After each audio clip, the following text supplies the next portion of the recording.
Ravite Wellness Center, one-stop permanent solution for chronic diseases with integrated treatment.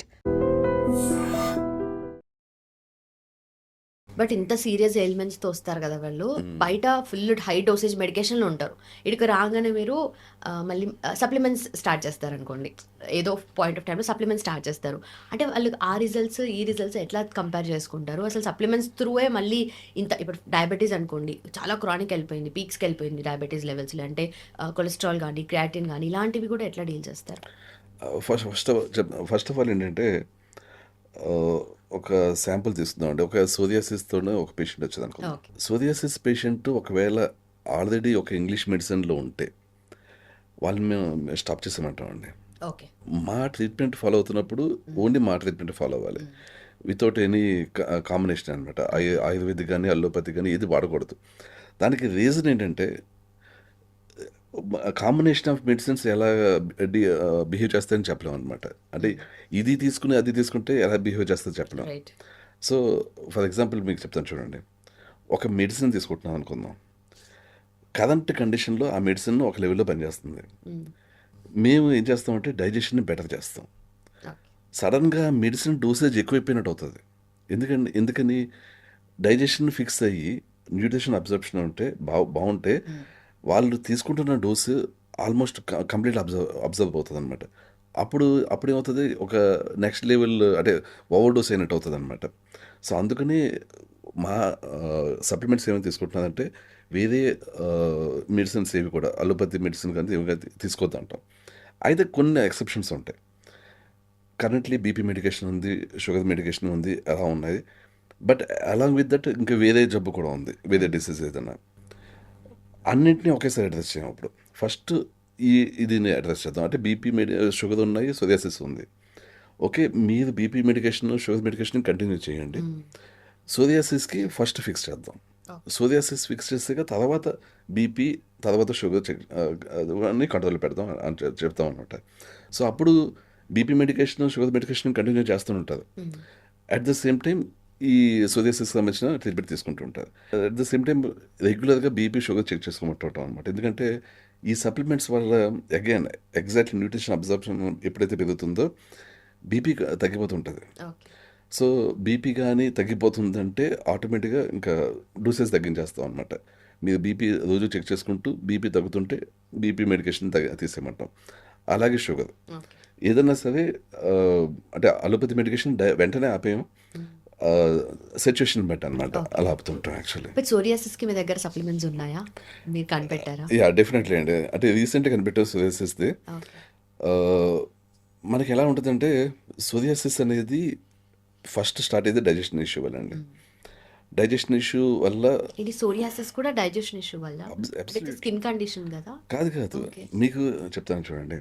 Autoimmune diseases ఏమన్నా సరే, psoriasis కానీ, rheumatoid arthritis కానీ, వాస్క్యులైటిస్ కానీ, vitiligo కానీ, ఎన్ని ఆటోఇమ్యూన్ డిసీజ్, ఆల్మోస్ట్ 300 పైగా ఆటోఇమ్యూన్ డిసీజెస్ ఉన్నాయండి. ఇవన్నీ స్టార్ట్ అయ్యేది చిన్న ప్రేగుల్లో డైజెషన్ స్లో అవడం వల్ల ఒక రకమైన ఫంగస్ ఫామ్ అయ్యి ఆ ఫంగస్ వల్ల వస్తాయండి ఇవి.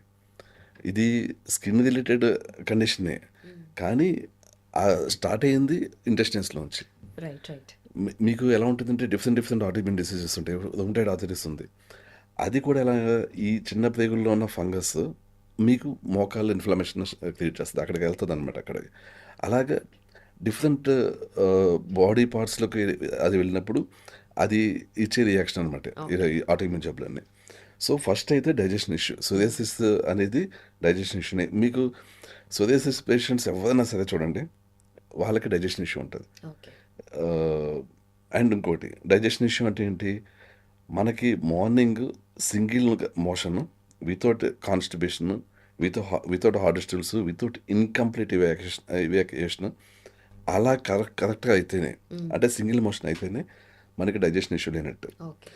మల్టిపుల్ మోషన్ అవుతున్నా, లేకపోతే 1 లీటర్ నీళ్ళు తాగితేనే కానీ మోషన్ అవ్వట్లేదు అనుకోండి, అలా ఉన్నా, లేకపోతే ఒక రోజు మొత్తం మోషన్ అవ్వకపోయినా మనకి డైజెషన్ ఇష్యూస్ ఉన్నట్లేదు.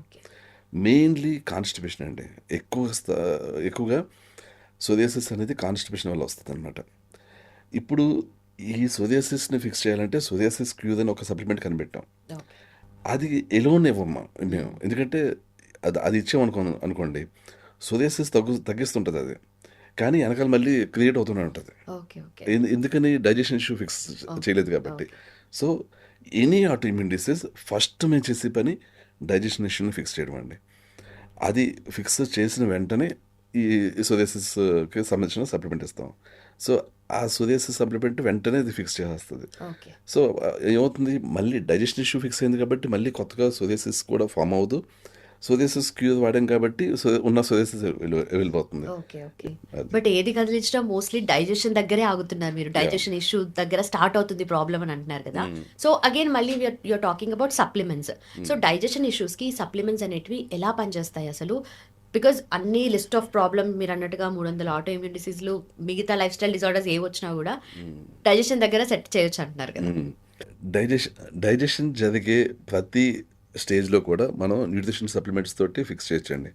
ఫర్ ఎగ్జాంపుల్ చాలామందికి స్టమక్ యాసిడ్ తక్కువ ఉంటుంది. స్టమక్ యాసిడ్ తక్కువ ఉంటే యాక్చువల్గా ఇంగ్లీష్ మెడిసిన్లో సొల్యూషన్ ఏంటంటే మొత్తం తగ్గించేయాలి. ఓకే. అంటే ప్యాంటప్ కానీ ప్యాంటప్ ప్రజలు ఎసో ప్రజలు ఇలాంటివి ఇచ్చి మొత్తం తగ్గించేస్తారు. సో దట్ బ్లోటింగ్ తేనుపులు రావు. ఓకే. కానీ డైజెషన్ కాదు బేసికల్లీ. సో మేము అలా కాదు. మేమేం చేస్తామంటే యాసిడ్ని పెంచుతామండి. హ్మ్. సో బీటెన్ హెచ్సైల్ అనే సప్లిమెంట్ ఇచ్చి స్టమక్ యాసిడ్ని పెంచుతాం. ఓకే. అలాగే కొన్ని డైజెస్టివ్ ఎంజైమ్స్ కూడా ఇస్తామండి. ఇవి వేస్తే ఏమవుతుందంటే స్టమక్లో చాలా బాగా డైజెషన్ పేస్ట్ అవుతుంది ఫుడ్. మనకేంటంటే స్టమక్లో జరిగేది పేస్ట్ అవడం ఖైమ్ అంటాం అనమాట దాన్ని. ఆ ఖైమ్ నెక్స్ట్ ఇంటెస్టైన్స్లోకి వస్తుంది. ఇంటెస్టైన్స్లోకి వచ్చాక ఇంటెస్టైన్స్లో కరెక్ట్గా మనకు ఫుడ్ అబ్జర్వ్ కావాలంటే ఇంటెస్టైన్స్ హెల్తీగా ఉండాలి. ఓకే. ఇంటెస్టైన్స్ హెల్తీగా ఉండడానికి డైజెషన్ క్యూర్ అనే సప్లిమెంట్ ఇస్తామండి. ఈ డైజెషన్ క్యూర్ అనే సప్లిమెంట్ మేము కనిపెట్టింది యాక్చువల్లీ. ఇది ఏం చేస్తుంది ఇంటెస్టైన్స్ని హీల్ చేస్తుంది. ఓకే.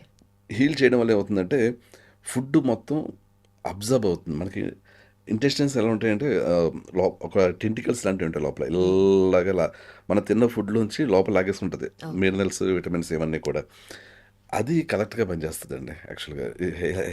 ఇంటెస్టైన్స్ హెల్తీగా ఉంటే డైజెషన్ కరెక్ట్గా ఉంటుంది. ఓకే. ఇంటెస్టైన్స్ హెల్తీగా లేకపోతే అసలు డైజెషనే ఉండదండి. అంటే న్యూట్రిషన్ అబ్జర్ప్షనే ఉండదు. సో చాలామంది సఫర్ అయ్యేది యాక్చువల్గా న్యూట్రిషన్ డెఫిషియన్సీ తోటండి. సో బేసికల్గా చాలామందికి జాయింట్ పెయిన్స్ వస్తున్నాయి అంటారు, యాంగ్జైటీ వస్తుంది అంటారు, స్ట్రెస్ తట్టుకోలేకపోతూ ఉంటుంది. ఇవన్నీ కూడా న్యూట్రిషన్ అబ్జర్ప్షన్ ఇష్యూస్ అండి ఇవన్నీ కూడా. సో ఈ డైజెషన్ క్యూర్ అనే సప్లిమెంట్ ఈ అన్నింటిని ఫిక్స్ చేస్తుంది యాక్చువల్లీ. సో సింపుల్ మన పెద్ద స్టమక్లో యాసిడ్ పెంచడం, ఇంటెస్టైన్స్లో ఈ డైజెషన్ క్యూర్ తోటి హీల్ చేయడం, ఓకే. అంతే. దట్స్ ఇట్ అండి. మీకు మొత్తం 100% డైజెషన్ ఫిక్స్ అయిపోతుంది. ఇంకా పెద్ద దగ్గర చేయాల్సింది ఉండదండి. ఓకే. ఓకే. అది. సో ఆటో ఇమ్యూన్ డిసీజెస్‌కి బయట అలోపతిలో చూస్తే మెడిసిన్స్ కష్టమే. అంటే you have to deal with it. You have to fight with అది. అంటే లైఫ్ లాంగ్ అన్నట్టు అంటారు. బట్ మీ దగ్గర దానికి క్యూర్ ఉంటుందా? తప్పకుండా ఉంటుంది. యాక్చువల్గా మెయిన్ మాది అన్నిటికంటే బాగా ఫేమస్ అయింది ఆటోఇమ్యూన్ డిసీజెస్ గురించి అండి. బేసికల్గా ఏంటంటే ఆటోఇమ్యూన్ డిసీజెస్ ఏవైనా సరే మనకి ఇవి వస్తే అల్లోపతిలో ఏంటంటే మనకి ఇమ్యూన్ సప్రెసెంట్స్, స్టెరాయిడ్స్, లేకపోతే మీథోట్రెక్సెట్, హెచ్సిక్యూ ఇలాంటి medication, non steroid anti inflammatory medicine, biologics ఇవన్నీ ఇస్తుందండి. ఓకే. వీటిల్లో ఒక్క దాంట్లో కూడా సైడ్ ఎఫెక్ట్ లేదు అన్నది ఉండదు. అండ్ మళ్ళీ ఎలాంటి side effects, extreme side effects అండి.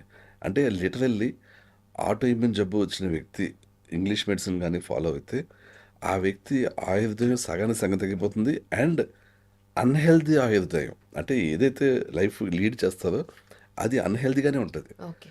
అండ్ వాళ్ళకి ఏంటంటే కంప్లీట్లీ ఇన్ఫెక్షన్స్ వచ్చే ఛాన్స్ చాలా ఎక్కువైపోతుందండి. అదే ఇప్పుడు మేము ఎలా చేస్తామంటే ఇది అసలు ఇలాంటివి సైడ్ ఎఫెక్ట్స్ ఏమీ లేకుండా రూట్ కాజ్ ఏంటి డైజెషన్, దాన్ని ఫిక్స్ చేయడం. అండ్ దాంతోపాటు ఏ ఆటో ఇమ్యూన్ జబ్బు ఉంది అనేది చెక్ చేసి దాన్ని ఫిక్స్ చేస్తూ ఉంటామండి. అంటే ఫర్ ఎగ్జాంపుల్ సోరియాసిస్ ఉంటే సోరియాసిస్ క్యూర్ అనే ఆటో ఇమ్యూన్ న్యూట్రిషన్ సప్లిమెంట్ ఇస్తామండి. రొమటాయిడ్ ఆర్థరైటిస్ ఉంటే ఇన్ఫ్లమేషన్ క్యూర్ అనే సప్లిమెంట్ ఒకటి ఇస్తాం. అలాగే అల్సరేటివ్ కొలైటిస్ కానీ, క్రాన్స్ కానీ, ఇలా ఐబీడీ పేషెంట్స్కి ఇన్ఫ్లమేషన్ క్యూర్ అడ్వాన్స్డ్ అనే సప్లిమెంట్ ఇస్తామండి. ఇలా డిఫరెంట్ సప్లిమెంట్స్ని కనిపెట్టామండి మేము యాక్చువల్గా. సో కనిపెట్టి లాస్ట్ చెప్పాలంటే 1.5 year నుంచి అండి మేము కనిపెట్టడం స్టార్ట్ చేసింది. సో అలా 1.5 year నుంచి కనిపెడుతూ ఎప్పటికప్పుడు బెటర్మెంట్ చేసుకుంటూ వస్తున్నాం అనమాట మా ట్రీట్మెంట్స్ని. సో అందుకనే చెప్పాలంటే ఒక 6 months back 50% to 60% success rate ఉన్నాం మాది. ఇప్పుడు కరెంట్లీ 90% సక్సెస్ రేట్ ఉందండి. అది but what's the kind of feedback you are getting from your patients?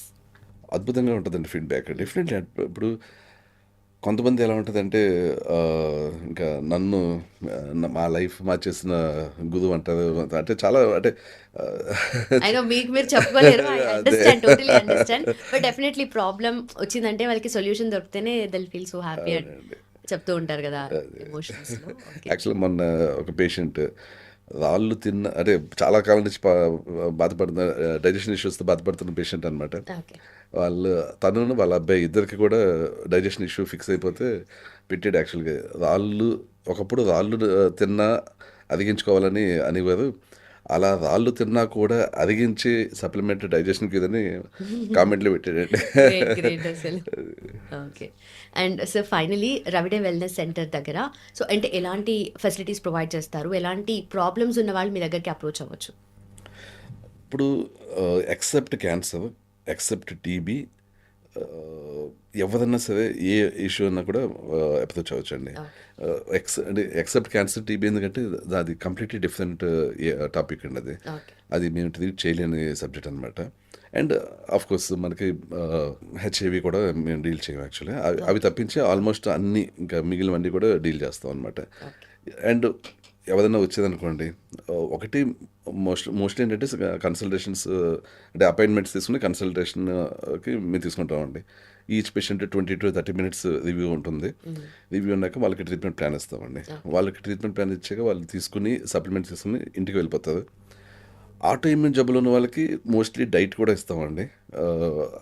అంటే ఫస్ట్ డైట్ లేకుండా ఫిక్స్ చేయడానికి ట్రై చేస్తాము. బట్ స్టబ్బన్గా ఉంటే డైట్ కూడా ఇస్తాం అనమాట, తప్పదు కొంతమందికి. అండ్ లేటర్ ఒకవేళ వాళ్ళకి ఇంట్రెస్ట్ ఉంటే డెఫినెట్లీ మా వెల్నెస్ సెంటర్లో ఉండిపోవచ్చు. అక్కడ వాళ్ళకి మంచి మంచి రూమ్స్ అయ్యే ఉంటాయి. కొంచెం టీవీ, ఫ్రిడ్జ్ అన్నీ కూడా ఉంటాయి. అండ్ కింద ఒక కంప్లీట్ ఫ్లోర్ జిమ్ ఉంటుంది. సో ఎందుకంటే మేము జిమ్ అనేది చాలా అంటే మన ఎక్సర్సైజ్ చేయడం అనేది చాలా ఇంపార్టెన్స్ ఇస్తామండి మేము. ఎందుకంటే సప్లిమెంట్స్ తోటి టెంపరీగా తగ్గుతాయి ఇష్యూస్. పర్మనెంట్గా తగ్గాలంటే మళ్ళీ కంటిన్యూస్గా సప్లిమెంట్స్ వాడడం అనేది ప్రిఫర్ చేయండి మేము. ఒకవేళ అది మాకు లాభం అయినప్పటికీ పేషెంట్కి అది లాభం కాదు. సో అందువల్ల ఏంటంటే 3 to 5 months మాత్రమే సప్లిమెంట్స్ వాడేలాగా వర్కౌట్స్ చేస్తూ ఓన్గా బాడీ ఈ డైజెస్టివ్ ఎంజైమ్స్ని వీటన్నింటినీ ప్రొడ్యూస్ చేసేలాగా చేస్తాం అనమాట. సో ఎవరైనా పేషెంట్ వస్తే 2nd month నుంచి వర్కౌట్స్ స్టార్ట్ చేస్తాం. వాళ్ళకి ఏంటంటే డెఫినెట్లీ కార్డియో ఒక 20 to 30 minutes ఉంటే మజిల్ పెరగాలన్నమాట. అంటే వెయిట్ ట్రైనింగ్ చేయాలి వాళ్ళు. వెయిట్ ట్రైనింగ్ చేసినప్పుడే మన బాడీలో వాటంతటవే డైజెస్టివ్ ఎంజైమ్స్, యాసిడ్ అన్ని ప్రొడ్యూస్ అవుతుంటాయి అనమాట. సో 30 to 40 minutes అయితే వెయిట్ ట్రైనింగ్ చేయాల్సి ఉంటుంది. వాళ్ళ చేత చేయిస్తాం యాక్చువల్లీ. వాళ్ళకి ఏ వర్కౌట్స్ చేయాలో చెప్తామో చేయిస్తాం అనమాట. సో ఆ విధంగా వాళ్ళకి మా సప్లిమెంట్స్ కొనకుండా మేమే ప్రోత్సహిస్తాం యాక్చువల్లీ. సో అది అలా ఉంటుంది అనమాట. సో ఎవరైనా పేషెంట్స్ వచ్చినప్పుడు డైట్ చేయాలంటే వాళ్ళ ఇంట్లో కష్టమైనప్పుడు ఇక్కడే వచ్చి ఇక్కడ డైట్ ఫాలో అవుతుంటుంది అనమాట కొంతమంది. But A kind of problem ఉన్న వాళ్ళు ఎక్కువగా వస్తుంటారు సార్ మీ దగ్గరికి? ఫస్ట్ అయితే డైజెషన్ ఇష్యూస్ అండి. ఎందుకంటే అన్నిటికంటే మెయిన్ దాంతోనే చాలామంది బాధపడుతుంటారు. అండ్ డైజెషన్ ఇష్యూస్తో పాటు సోరియాసిస్ వాళ్ళు ఎక్కువ మంది వస్తుంటారు. రొమటైడ్ ఆర్థరైటిస్ వాళ్ళు ఎక్కువ మంది వస్తుంటారు. కొన్ని హార్ట్ ఇష్యూస్ ఉన్న వాళ్ళు కూడా వస్తుంటుందండి. అంటే స్టంట్ అవాయిడ్ చేద్దామని కొంతమంది వస్తుంటారు. ఆ స్టంట్ అవాయిడ్ చేయడానికి కూడా మా దగ్గర సప్లిమెంట్స్ ఉంటాయండి. అంటే ప్లేక్ రివర్సల్ సప్లిమెంట్స్ ఉంటాయి. కిడ్నీ ఇష్యూస్ ఉన్న వాళ్ళు వస్తుంటారు. కిడ్నీస్ హీల్ చేయడానికి డైట్ అండ్ సప్లిమెంట్స్ ఉంటాయండి. సో అలాగా. Done, sir. Lovely talking to you. Thank you so much and thanks for your time, sir. Thanks, Andy. And for more videos, please subscribe to iDream. Please subscribe to iDream. Please subscribe iDream. And please subscribe to iDream. For more videos, subscribe to iDream. please like, share and subscribe to the channel. Congratulations, iDream. Subscribe to iDream. Subscribe to iDream. So subscribe to iDream Media. iDream ki iDream team andarki huge congratulations. Please subscribe iDream Media. Please subscribe to iDream. Subscribe iDream. Please subscribe to iDream. I dream అంటే నా కళల ఛానల్ను subscribe చేసుకున్న నోరు తిరుగుతలేదు, మీరైతే గంట గుర్తు కొట్టండి. For more such videos, please subscribe to iDream. Subscribe to iDream. Please subscribe to iDream. Please subscribe iDream Media. Please do subscribe to iDream. Please subscribe to iDream Media. For best entertainment and information, please subscribe iDream. And don't forget to subscribe to iDream.